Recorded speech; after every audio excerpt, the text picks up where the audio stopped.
बिस्मिल्लाहिर्रहमानिर्रहीम। अस्सलाम वालेकुम नाजरीन। स्पेशल ट्रांसमिशन के साथ मैं हूं आपके साथ नाजिया खान और मेरे साथ मौजूद है रिजवान अली अहमद। और ये स्पेशल ट्रांसमिशन है आईनी तरमीम के हवाले से पाकिस्तान टेलीविजन न्यूज़ एक दफ़ा फिर आपके सामने तमाम हक़ाइक़ और तमाम तर तज्ज़िये के साथ पेश खिदमत है ये ट्रांसमिशन। और इसमें हम कोशिश करेंगे अपने नाज़रीन को तमाम तर मामला जो पार्लियामेंट में और इसके साथ साथ जो सेनेट में और इसके साथ साथ सियासी मैदान में जो इस वक्त मुफाहमत की कोशिशें जारी हैं या फिर इस इत्तफ़ाक़ राय को पैदा करने की कोशिश की जा रही है। बिल्कुल जी। और हुकूमत जो है वो सरतोड़ कोशिश ये कर रही है कि तमाम जमातों को बशमूल PTI ऑन बोर्ड लिया जाए। जितने भी इख्तलाफ राय हैं, जितने भी मशवरे हैं या जितने भी जो पॉइंट्स हैं, उन सबको जो है वो ऑन बोर्ड लिया जाए और मुकम्मल कंसेंसस के साथ इसको पेश किया जाए। वफाकी वज़ीर इत्तलात कुछ देर कबल मीडिया टॉक कर रहे थे तो उनका ये कहना था कि मुशावरत का अमल जो है वो जारी रहेगा और मुकम्मल इत्तेफाक के साथ हम आगे बढ़ेंगे। इसी तरह हमने देखा कि कल रात गए जो चेयरमैन हैं पीपल्स पार्टी बिलावल भुट्टो जरदारी, उनकी मुलाकात हुई मौलाना फजल रहमान से और फिर बिलावल भुट्टो साहब की मुलाकात जो है वज़ीर आज़म साहब से भी हुई। फिर हमने देखा कि डिप्टी वज़ीर आज़म भी जो है मौलाना फजल रहमान की रिहाइश गाह पर गए। मुशावरत का एक मरकज़ बना हुआ है मौलाना साहब का, ये इस वक्त जो उनका घर है या जो जिस जगह पर वो मौजूद हैं। उसके साथ साथ हम देख रहे हैं कि PTI भी मुशावरत के लिए वहाँ पहुँची है। लेकिन एक चीज़ रिजवान बड़ी ज़ेर गौर इस पर हम देख रहे हैं कल से कि कल जब 26 निकाती एजेंडे की मुसवदे की मंजूरी हुई तो उसमें PTI जो थी वो शामिल थी। लेकिन अब हम देख रहे हैं कि एक यू टर्न उनकी जानिब से सामने आया है और कल उनकी जानिब से ये भी कहा गया कि अगर इसको पेश किया जाएगा तो हम जो है वो एहतजाज करेंगे। जबकि आमिर डोगर साहब ने ये कहा था कि हमें इस पर इख्तलाफ नहीं है जो मुसवदा पेश किया जा रहा है जिस पे सारी जमातें मुत्तफिक हैं, लेकिन बहरहाल हम बानी PTI से उस पर बात करके ही आगे बढ़ेंगे। और आज बानी PTI से मुशावरत के हवाले से जो एक शर्त रखी गई थी पाकिस्तान तहरीक इंसाफ की जानिब से, उस शर्त को भी पूरा किया गया। बानी PTI से मुलाकात के बाद मुशावरत के बाद ये कहा गया कि हमारी मुशावरत का अमल जो है वो अभी मुकम्मल नहीं हुआ है, लिहाजा हमें अभी मुशावरत के लिए मजीद वक्त चाहिए और टाइम गेन करने की कोशिश की जा रही है या फिर कंसेंसस जो डेवलप हो रहा है उसमें कहीं ना कहीं रखना डालने की कोशिश की जा रही है। इत्तेफाक राय नहीं हुआ, इख्तलाफ नहीं हुआ, लेकिन क्या हुआ ये हम पूछेंगे अपने तज्जियाकारों से कि ऐसा कौन सा मामला है जिस पर इत्तेफाक राय नहीं हो रहा है, क्योंकि हुकूमत की जानिब से लचक का मुजाहरा किया गया है। हम देखते हैं आईनी अदालत से लेकर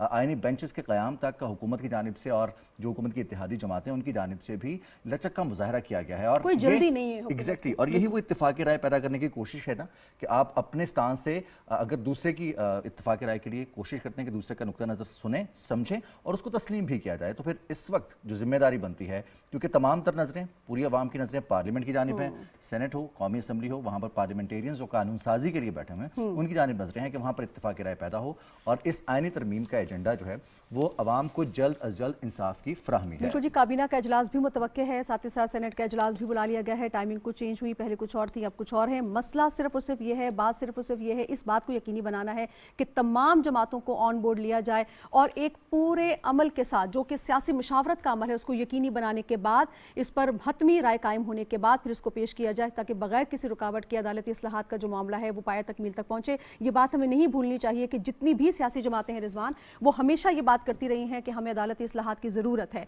अब उसमें कोई क्या चाह रहा है, कोई क्या चाह रहा है, उसमें कंसेंसस डेवलप करना यकीनी तौर पे मुश्किल है क्योंकि हर पार्टी का अपना मंशूर है, वो अपने जहन से सोचते हैं, उनके अपने तरीक़ाकार हैं, उनके अपने पॉइंट्स हैं। उन सबको ऑन बोर्ड लेना इस वक्त हुकूमत के लिए यकीनी तौर पर बड़ी खूबसूरती के साथ आगे लेकर बढ़ रही है। बल्कि हुकूमत ने जो है हर उस मरहले पे जहां उसको लगा कि अभी इसको पेश नहीं किया जाना चाहिए, उन्होंने इजलास को भी आगे किया और फिर दोबारा से मुशावरत के अमल को जारी और सारी रखा जो अभी तक जारी है। अगर हम स्टेप बाय स्टेप बिल्कुल मेहमानों की जानिब बढ़ते हैं और नाज़रीन को ये बताते चलें कि स्टेप बाय स्टेप जब चीज़ें एक डॉट से दूसरे डॉट तक जाती हैं तो उसमें मुख्तलिफ मराहिल होते हैं। जो पार्लियामेंट की खुसूसी कमेटी है उसने इत्तेफाक राय के बाद इस तरमीम की मंजूरी दी। अब इसके बाद काबीना से मंजूरी और काबीना के बाद सेनेट, कौमी असम्बली, पूरा प्रोसेस के बाद इसकी मंजूरी होगी। तो इस पूरे प्रोसेस को ऐसा अंदाज में आगे ले चलने के लिए इत्तेफाक राय, ताकि किसी किस्म की एम्बिगिटी ना रहे इस तरमीम के हवाले से, किसी किस्म की खाम ख्याली में कोई ना रहे, इस पर तमाम जमातों का इत्तेफाक राय हो, क्योंकि ये अवामी मुफाद का एक मामला है जिसमें सबसे अहम चीज़ जुडिशल रिफॉर्म्स के हवाले से बात हो रही है ताकि इंसाफ की फराहमी तेज तर की जा सके। बिल्कुल, और लोगों को इंसाफ की फराहमी चाहे वो लोकल कोर्ट्स हों, हाई कोर्ट्स हों या फिर सुप्रीम कोर्ट के लेवल तक हो, तो उसमें जल्द अज जल्द इंसाफ की फराहमी मुमकिन हो सके। बिल्कुल ठीक। मेहमानों की जानिब जी बिल्कुल, मेहमानों की जानिब चलते हैं। और शिराजी साहब हमारे साथ मौजूद हैं स्टूडियोज़ में, सीनियर सहाफ़ी हैं, तज्जियाकार हैं और बहुत शुक्रिया शिराजी साहब, आपको खुशामदीद कहते हैं। कुर्बान बलोच साहब हैं, सीनियर सहाफ़ी, स्टूडियोज़ में मौजूद हैं, आप भी आपका बहुत बहुत शुक्रिया। कुर्बान बलोच साहब, अवामी मुफाद का एक मामला है और इसमें सबसे पहले जो इम्पॉर्टेंट चीज़ आती है जब वोट लेकर आते हैं नुमाइंदे तो उसमें इस चीज़ का ख्याल रखा जाता है कि जो लोगों के मफादात हैं, जो वोटर्स हैं उनके मफादात हैं, उनका तहफ़्फ़ुज़ किया जाएगा, फिर उनकी आवाज़, उनकी नुमाइंदगी बनी जाएगी। खुसूसी कमेटी की जानिब से मंजूरी दी गई है और उसके बाद भी अभी तक एक जमात की जानिब से कहीं ना कहीं इत्तेफाक राय के जो इत्तेफाक राय का पूरा प्रोसेस उसमें कहीं ना कहीं रोड़े अटकाने की कोशिश की जाती है। कहाँ मामला है कुछ ऐसा जो कि आपकी नज़र में अभी तक इत्तेफाक राय होता है तो फिर यू टर्न आ जाता है? जी, आपको याद है कि यू टर्न उनका वतीरा भी है, एक बयाना भी रहा है माजी से अभी तक, उसी पे अमल दरामद जारी है। और आपने दुरुस्त निशानदेही की कि पिछले रोज़ खुसूसी कमेटी में इत्तेफाक राय से मसवदा तय हुआ, उसमें सारी सियासी जमातें, हुकूमत इत्तेहादी जमातें मौजूद थीं और अपोजिशन की जमातें मौजूद थीं। और उस वक्त भी अगर इत्तेफाक राय नहीं हुआ तो फिर ये मुलाकातें और बानी चेयरमैन से मुलाकातें, उनके लिए ये रिलैक्सेशन लेना और मुलाकातें, टीम का जाना और वापस आना, ये सारा जो प्रोसेस है वो इसकी निशानदेही कर रहा है कि वो भागने के चक्कर में है। और हुकूमत की कोशिश ये है कि अपोजिशन को, खास करके तहरीक इंसाफ को, इस अमल से भागने नहीं दिया जाए। और यही वजह है कि सुबह से जो भी सियासी सरगर्मियां हैं, वफाकी काबीना का इजलास मुलतवी होता है या सेनेट का इजलास या कौमी असम्बली का इजलास, अभी एक मरतबा फिर ये तीनों जो फोरम्स, अहम फोरम्स हैं, उनके इजलास मौखर किए गए। उसकी वजह यह है कि कोई बहाना नहीं देना अपोजिशन को। अब मैं समझता हूँ कि बात बहाने की भी नहीं है। अगर हुकूमत के साथ ताउन करना है, नहीं करना, वो तो अलग बात है। तहरीक इंसाफ जो उसका इत्तेहादी है, खास करके मौलाना फजल रहमान, उन्होंने जो उनके साथ दिया और जो भी इश्यूज है, उनकी जो लाज न रखने वाली बात है, मैं समझता हूँ ये इंतहाई अफसोसनाक है कि एक सीनियर सियासतदान, एक जमात आपके साथ इस मुश्किल में घड़ी में साथ खड़ी है, आप कम से कम उनके साथ जो नुकात तय करते हैं उनका तो लाज रखिए। इसमें लाज रखने वाली बात जो है, ये यहाँ पर ये अपने नाज़रीन को बताते चलें कि ये वही दो जमात है JUI मौलाना फजल रहमान की, जिसके हवाले से बहुत हार्ड कोर स्टांस लिया था पाकिस्तान तहरीक इंसाफ ने अपने दौर हुकूमत में भी, उससे कबल भी और उसके बाद भी। और अब मौलाना फजल रहमान की ये फराख दिली है कि जिस तरह से उन्होंने खुशामदीद कहा और पूरे प्रोसेस में इस जमात को, पाकिस्तान तहरीक इंसाफ को शामिल किया, पैदा करने की कोशिश की। बिल्कुल ठीक। जी जी सर, प्लीज। जी, और कल मौलाना फजल रहमान ने जो भी उनके मुतालबात हैं इनके हवाले से सख्त रिएक्ट किया, हुकूमत के साथ जो नुकात रखे वो उस पर उन्होंने, इस पे उनकी कोशिश ये थी कि तहरीक इंसाफ के जो भी मुतालबात हैं वो माने जाएं, उनको टाइम दिया जाए, उनको रिलैक्स रखा जाए। लेकिन फिर यू टर्न और ये कौमी मफाद के हवाले से मेरे ख्याल में सियासत में एक चीज़ क्लियर होना चाहिए और कौम के लिए भी, नौजवानों के लिए एक सबक होना चाहिए कि अगर आपको इख्तलाफात हैं उसूली, तो इख्तलाफात उसूली होने चाहिए, वाज़ेह होना चाहिए। ये यू टर्न, बहाने, भागना, मेरे ख्याल में सियासत के लिए और हमारे कौम के लिए और आने वाली नस्लों के लिए कोई अच्छा मैसेज नहीं है। यही वजह है कि सियासत की सूरत हाल बहुत ख़राब हुई है और उसकी वजह यही यू टर्न है और ये बहानेबाजी है। इस अमल को तर्क होना चाहिए। ठीक है। ऑन साहब, कैसे देख रहे हैं सारे मामले को? कल रात गए भी मुलाकातें हुई, मुलाकातें दिन भर भी जारी रहीं, अभी तक भी मुलाकातें हो रही हैं, लेकिन एक जो रवैया हमें PTI का नज़र आ रहा है, क्या ये एक अच्छा मौका नहीं था उनके लिए कि सारे अमल में वो सियासी जमातों के साथ खड़े होते, एक मुस्बत पैगाम जाता? जो उनकी सियासत रही है, जिस किस्म का कल्ट उन्होंने डेवलप किया है, यकीनी तौर पर कोई अच्छे नकूश तो नहीं छोड़ा लोगों के जहनों में। एक अच्छा मौका था, वो अच्छा जेस्चर दे सकते थे। नाज़िया देखें, जो बानी चेयरमैन है पाकिस्तान तहरीक इंसाफ, अगर उनकी मजमूई आप सियासत को देखें तो वो कहीं भी हमें कंस्ट्रक्टिव किस्म की सियासत नज़र नहीं आती। हमेशा उन्होंने एहतजाज की बात किया है, इंतशार की बात किया है। जब वो वज़ीर आज़म हाउस में भी थे तो वो कहते थे कि मैं यहाँ से निकलूँगा तो ज़्यादा ख़तरनाक हो जाऊँगा, और वो इसी तरह की बात करते थे कि मुझे तो अच्छा लगता है सड़कों पे आना और सड़कों पे एहतजाज करना। तो आज भी हमारे ज़राए बताते हैं, जब ये एक वफद गया और हुकूमत ने आल दो के पाबंदी थी सिक्योरिटी रीज़न की वजह से, खसूसी परमिशन दी गई इन लोगों को कि आप 5 रुकनी जो वफद है वो जाके मिले, और मौलाना फजल रहमान ने इसमें कलीदी किरदार भी अदा किया। तो जब ये जाके मिले हैं तो वहाँ पे भी हमारे ज़राए ये बताते हैं कि इनको डांट पड़ी है। ये कहा गया है कि मैं यहाँ पे जेल में हूँ और आप वहाँ पे आइनी तरामीम कर रहे हैं, तो जिसका जिक्र आके तहरीक इंसाफ के रहनुमाओं ने नहीं किया। ये जो बानी चेयरमैन तहरीक इंसाफ है, मेरा ख्याल में जब तक चीज़ें उनके हाथ में है और अगर जब तक फैसला उन्होंने करना है, और ये जब वज़ीर आज़म थे, हुकूमत तो लेके चलती है, ये उस वक्त भी कहते थे, मियाँ शहबाज शरीफ बतौर अपोजिशन लीडर मिसाक मईशत की बात करते थे और ये कहते थे कि मैंने इनके साथ नहीं बैठना, इनके साथ बात नहीं करनी, हसास तरीन मामलात पे भी वो अपोजिशन के साथ नहीं बैठा करते थे। तो अब जो इस वक्त सूरत हाल है, बॉल जो है वो मौलाना फजल रहमान के कोर्ट में है और मौलाना फजल रहमान इंतहाई ज़ीरक सियासतदान है। और हमें नहीं भूलना चाहिए, आज से तकरीबन कोई 1.5 साल पहले वो पीडीएम के सरबराह थे, वो पाकिस्तान डेमोक्रेटिक मूवमेंट जो इसी तहरीक इंसाफ के अनडेमोक्रेटिक और जो अनकॉन्स्टिट्यूशनल हरकतों के खिलाफ एक जो है वो उस वक्त जदोजहद कर रही थी, उसके सरबराह थे। तो यकीनी तौर पे मौलाना फजल रहमान ये समझते हैं और ये जानते हैं कि वो चीज़ जो हुकूमत, जो रियासत, जो लोगों के मफाद में होती है, उसको प्राय रखना है। और बिलावल भुट्टो जरदारी की मुसलसल उनसे मुलाकातें, सदर ममलिकत आसिफ अली जरदारी की, वज़ीर आज़म शहबाज शरीफ की, नायब वज़ीर आज़म इसहाक डार समेत वज़ीर दाखिला मोहसिन नकवी की जो मुलाकातें थी, वो इसी रेफरेंस में और इसी तनाजुर में थी। हुकूमत अगर बिलडोज करके तहरीक इंसाफ की तरह चंद मिनटों में, कुर्बान बलोच साहब भी उस दिन मौजूद थे असेंबली में, मैं भी था, जब असद कैसर साहब ने 56 बिल चंद लम्हों में, चंद मिनटों में पास करवाए थे। अगर हुकूमत ऐसा करना चाहती तो हुकूमत के लिए मुश्किल नहीं था। हुकूमत के पास जो है वो नंबर भी पूरा था जो वफाकी वज़रा कह रहे थे। लेकिन अगेन क्योंकि ये आईनी तरमीम है तो हुकूमत ये कोशिश कर रही है कि जितना ज्यादा से ज्यादा कंसेंसस बिल्डअप हो जाए। हुकूमत पीछे हट रही है, हालांकि होता यह है कि हुकूमत अपनी जगह पे खड़ी रहती है। शिराजी साहब, बिलावल भुट्टो जरदारी ने इस हवाले से आज जब मुलाकात के बाद गुफ्तगू की मौलाना से, तो उसमें उनका ये कहना था कि आइन साजी हो भी गई, इत्तेफाक राय हो भी गया, तो पाकिस्तान तहरीक इंसाफ के दोस्त जो हैं वो शायद इस कानून साजी के बाद फिर से रोना धोना शुरू करते। फारूक नाइक साहब, रहनुमा पीपल्स पार्टी के कानून साज हैं, उनसे भी हम बात करेंगे। थोड़ा सा मैं आपका नुक्ता नज़र इस हवाले से भी जानना चाहूँगा ओन शिराजी साहब, कि हम देखते हैं कि सिर्फ इसमें मामला जो है वो तारीख के दुरुस्त साइड पे खड़े होने का, जिससे निशानदेही की आपने भी कि बड़ा अच्छा मौका था, मौलाना फजल रहमान ने कोशिश की उनको इस पूरे प्रोसेस में वापस लेकर आए। बहुत सारी ऐसी सियासी रिवायात थी जिनको नज़रअंदाज किया गया तहरीक इंसाफ के दौरे हुकूमत में भी, और अब वो अपोजिशन में है तो वहाँ पर भी बहुत सारे ऑर्डिनेंस के जरिए बहुत सारे मामला चलाए गए दौरान हुकूमत। और अब अगर कानून साजी पार्लियामेंट को एतमाद में लेकर आगे बढ़ने की कोशिश की जा रही है, कंसेंसस डेवलप करने की कोशिश की जा रही है, तो इसमें सिर्फ पॉइंट स्कोरिंग रह गई है, सियासी पॉइंट स्कोरिंग, या मामला कुछ और भी है? रिजवान, हमने देखा पाकिस्तान तहरीक इंसाफ जो आजकल बात करती है कि जी डेमोक्रेटिक तरीक़ेकार नहीं है, जब चेयरमैन सेनेट के इलेक्शन हो रहे थे तो उस वक्त तहरीक इंसाफ और इनके इत्तेहादी जो थे वो मिनार्टी में थे, और वहाँ पे हमने देखा कि वो मिनार्टी किस तरह मेजॉरिटी में बनी।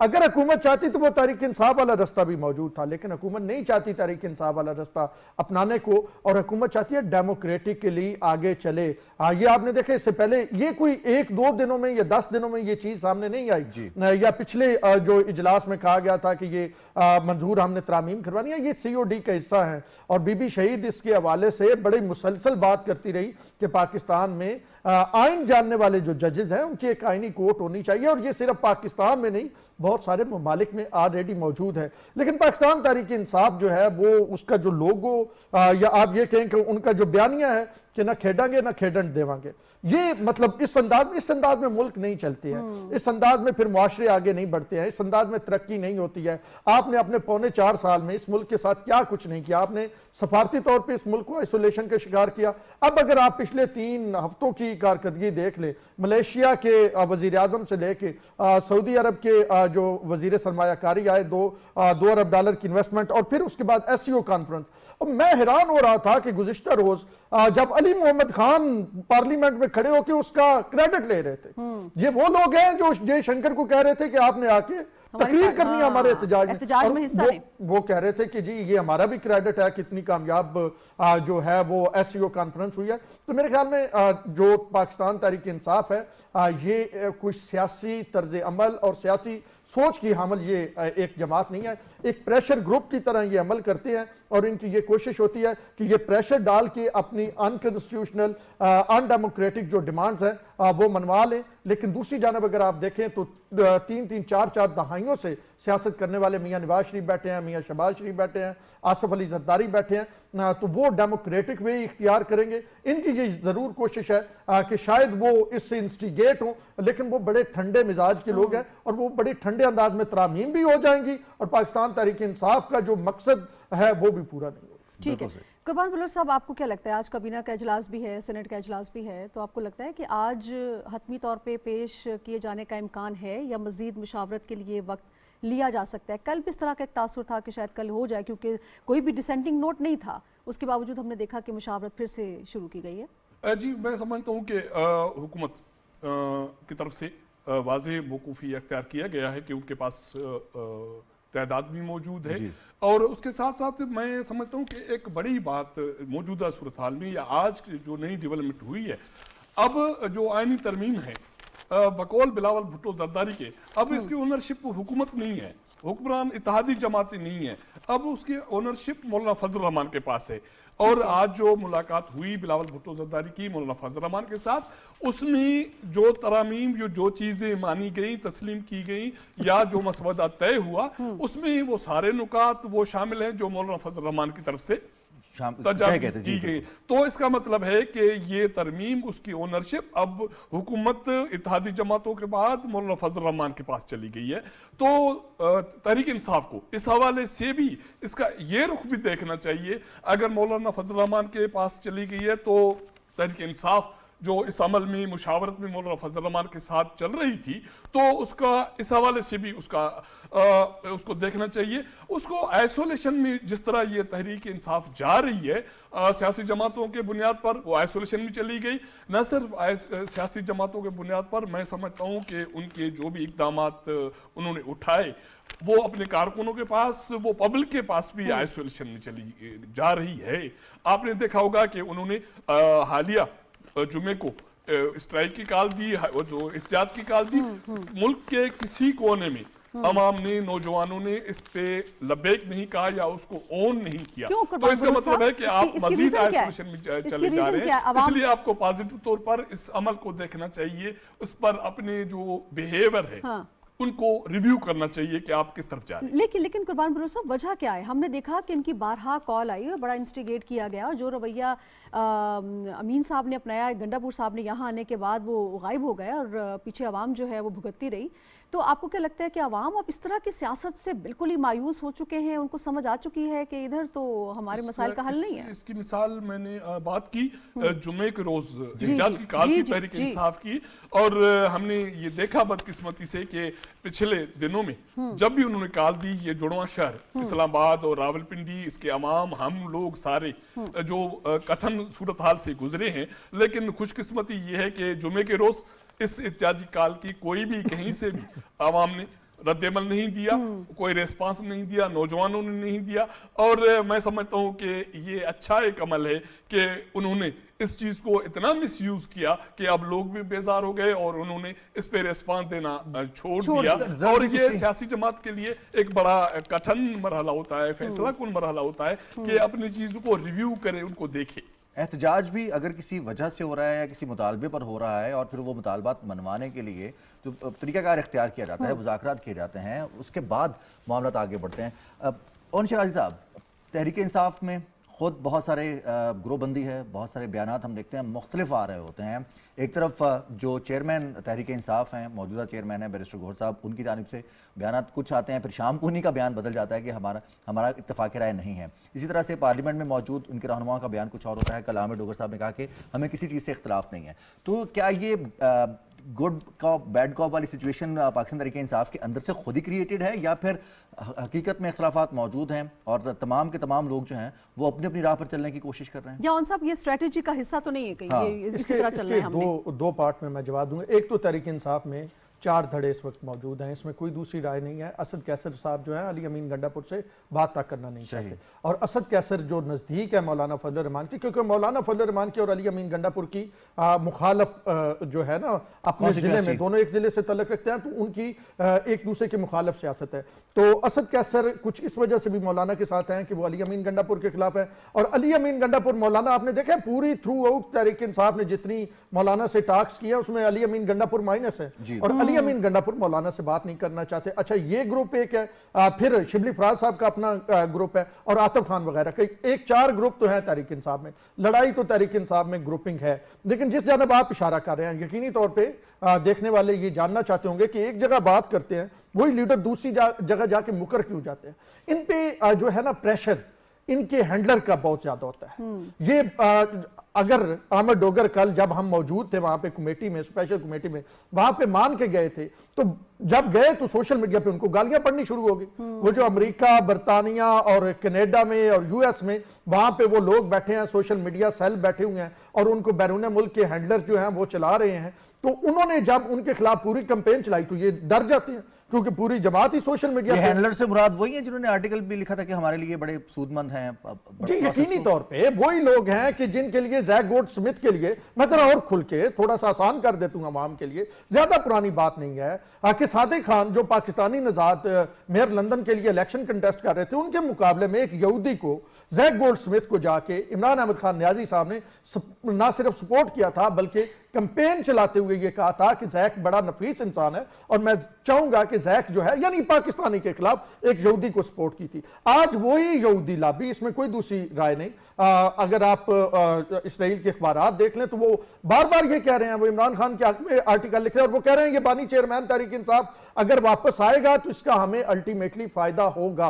तो ये वहां पे जो बैठे हुए हैं सोशल मीडिया वाले, जिनका रऊफ हसन ने बताया था कि वो उनको भी डिक्टेट करते थे और कहते रऊफ हसन बतौर पार्टी के उस वक्त सेक्रेटरी इत्तलात थे, उन्होंने कहा जी ये मेरी भी नहीं मानते हैं, ये मुझे भी डिक्टेट करते हैं। तो ये वो लोग हैं जिनसे खाइफ हैं पाकिस्तान तहरीक इंसाफ के जो लीडरान। और कुर्बान बलोच साहब कह रहे थे जुम्मे को क्यों नहीं निकले, सारी सोशल मीडिया की पार्टी है, सोशल मीडिया पे बात करती है, सोशल मीडिया पे ट्रेंड चलाती है। अभी आप ये पंजाब वाला वाकया देखें, इसमें जो वो मां बन के, एक अभी मेरी वजीर इत्तलात से बात हो रही थी अता तारड़ साहब से, तो वो बता रहे थे कि वो कराची से ताल्लुक रखती है खातून, जी जी जी, जी और जो मां बन के ये कह रही थी और उसका ताल्लुक भी तहरीक इंसाफ से है जी। मां बन के लाहौर वाले वाकये में जो इस पर बात करेंगे और शाहिद साहब आगे बढ़ेंगे इस पर मजीद, चूंकि अब सोशल मीडिया की वजह से और फिर फेक न्यूज की वजह से बहुत सारे मामला लोगों तक खुलकर सामने आ जाते हैं। डॉक्टर सज्जाद बुखारी साहब सीनियर एंकर पर्सन हमारे साथ मौजूद हैं। सज्जाद बुखारी साहब बहुत शुक्रिया।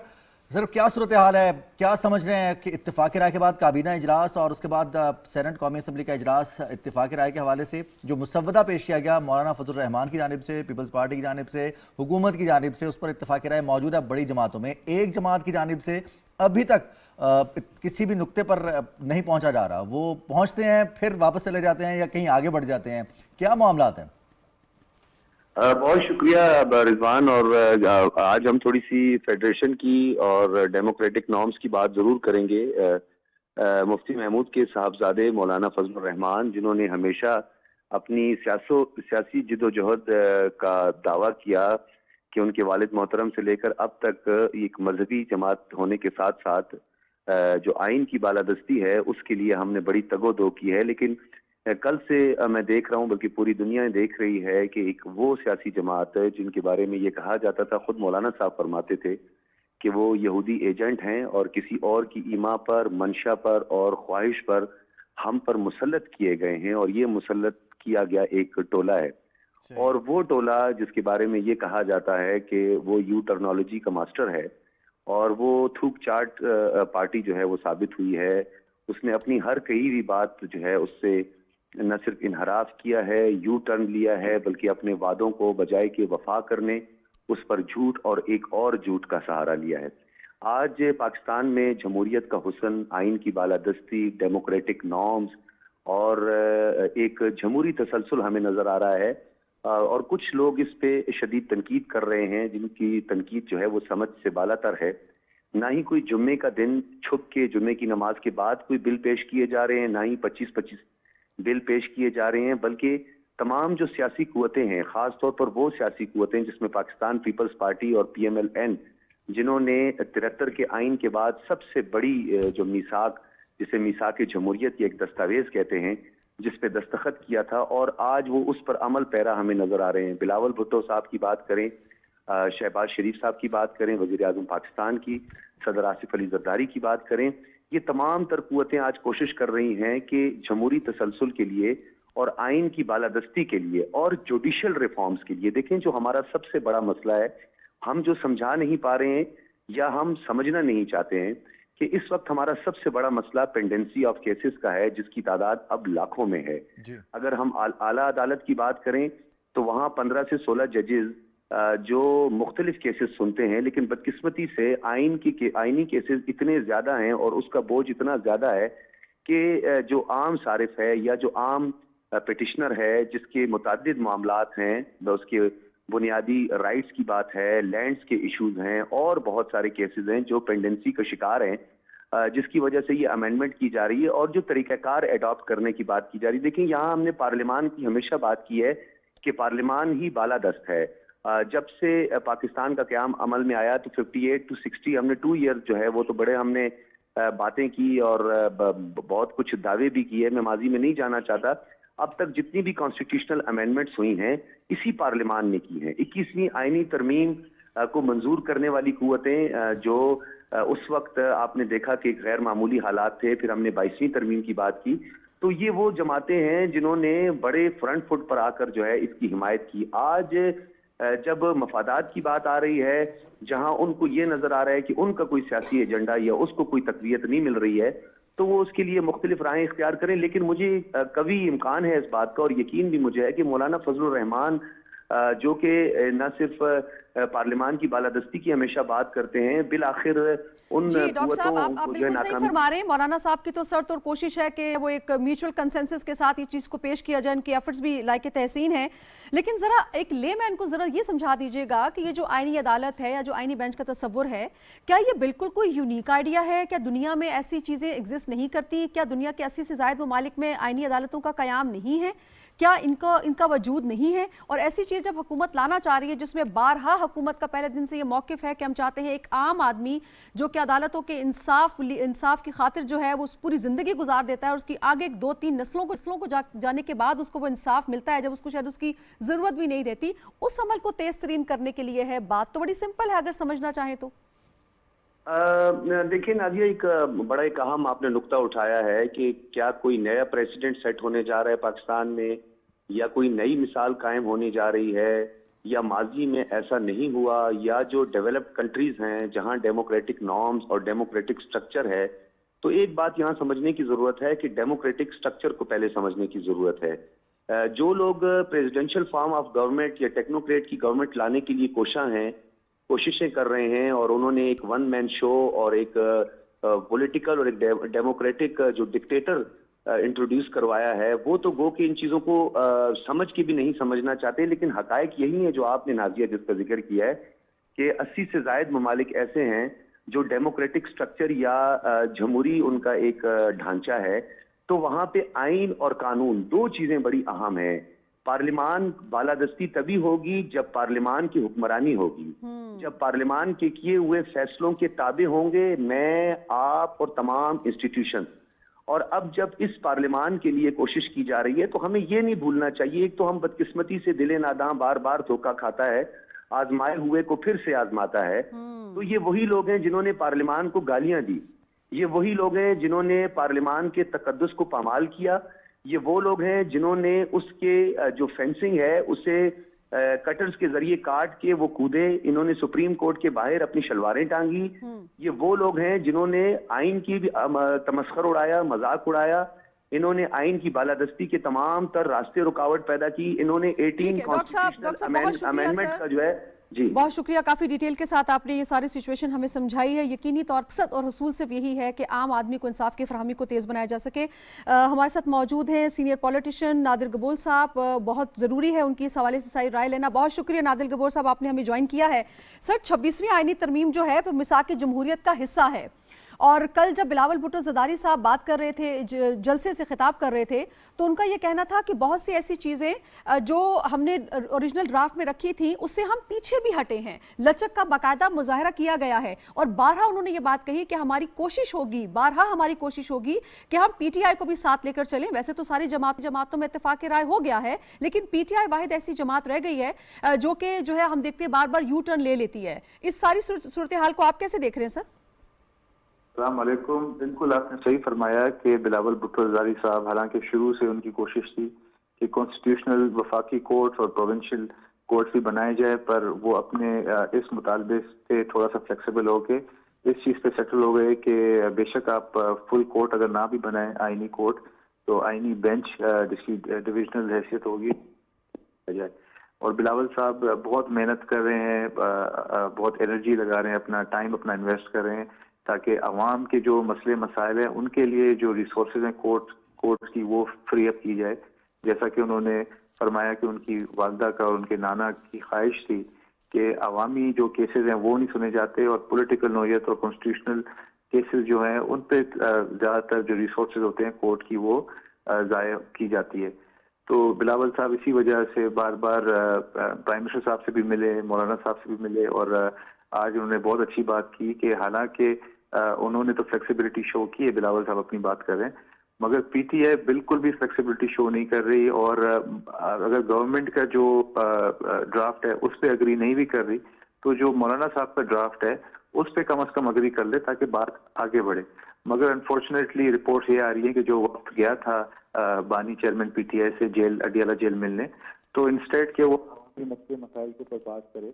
बानी चेयरमैन कहते हैं जी मेरा तो यहाँ पे मिल रहा, मेरा उसकी खराब हो गया, मुझे अखबार भी नहीं किया जा रहा, मेरा तो मिल भी खराब हो गया, तो उसको थोड़ा अच्छी और वो ये बात आपको उसने बोला तो आप लोगों को कहा था कि दिन भी आप लोग नादिर कबूल साहब, ये तो बड़ी जो गुफ्तगू की थी चेयरमैन पार्टी बिलावल भुट्टो जरदारी ने, वो जहाँ तक उन्होंने कह दिया कि जो पीपल्स पार्टी का ड्राफ्ट है वही मौलाना का ड्राफ्ट है और अब मौलाना का ही ड्राफ्ट जो है वो हम पेश करेंगे क्योंकि उस पर इत्तेफाक राय हुआ है। तो मौलाना का ड्राफ्ट, पीपल्स पार्टी का और हुकूमत का ड्राफ्ट अब मुख्तलिफ नहीं है, एक ड्राफ्ट पर इत्तेफाक राय हो चुका है। बहुत शुक्रिया नादिर कबूल साहब, आप हमारे साथ मौजूद थे। अब हम बात करेंगे कुर्बान बलोच साहब, जो बात होती है जैसे शिराजी साहब कह रहे थे कि प्रेशर आ जाता है, सोशल मीडिया का हो या फिर कुछ और फैक्टर्स हैं, कहीं ऐसा तो नहीं कि इसके अलावा भी कोई ऐसा प्रेशर है? जैसे ग्रुप बंदी की बात की गई कि तमाम जो 4 ग्रोह हैं वो अपने मुख्तलिफ राहें तलाश करने की कोशिश करते हैं या नंबर बनाने की कोशिश करते हैं, नंबर गेम जो है वो चेयरमैन के हवाले से मेरे ख्याल में उनके पास इसके अलावा कि चीज़ों को मुतनाज़ा बनाना, इसके अलावा उनके पास कुछ है ही नहीं बेचने के लिए। तहरीक इंसाफ के पास, उसकी क़यादत के पास, अब आप ऐसे अंदाज़ा लगाएं, मैं 2 चीज़ें, एक तो इन्फॉर्मेशन है अपने नाजरीन के लिए, वो ये है कि हुकूमत सारा दिन जो कोशिशें करती रही, अभी भी वो कोशिशें जारी हैं कि इत्तेफाक राय पैदा हो। कौमी असम्बली का इजलास जो 7 बजे होना था वो 9:30 बजे तक मौखर हो गया है, मतलब फिर उसको मौखर किया गया है ताकि इत्तेफाक राय पैदा हो। और दूसरी बड़ी बात यह है कि नाजरीन को पता है और शिराजी भी इसको इंडोर्स करेंगे कि तहरीक इंसाफ की क़यादत ये दावा करती रही है कि आईनी बेंच का क़याम वो तहरीक इंसाफ की हवाले से या उनकी तरफ से तजवीज़ है जो मौलाना फजल रहमान को पेश की गई और उसको तस्लीम किया गया। अगर उसको तस्लीम किया गया तो फिर पीछे भागने की वजह क्या है? और बाकी सवाल तो लोग करेंगे, सवाल तो हम भी करेंगे और सवाल जो है वो लोग भी करेंगे, चाहे वो सियासी जमात के फॉलोअर्स हों या वो भी सवाल करेंगे कि ऐसा क्यों हो रहा है। आप पहले बात मानी और फिर इस पर इत्तेफाक हुआ और फिर उसके बाद आपने उससे इनकार कर दिया कि हमारा इत्तेफाक राय हुआ ही नहीं है, तो इस पर सवाल तो बनता है। बिल्कुल जी, सवाल बहुत से बनते हैं, लेकिन आपसे मुलाकात होगी एक ब्रेक के बाद। जितने भी सवाल हैं वो सारे पूछे जाएंगे, साथ रहिएगा।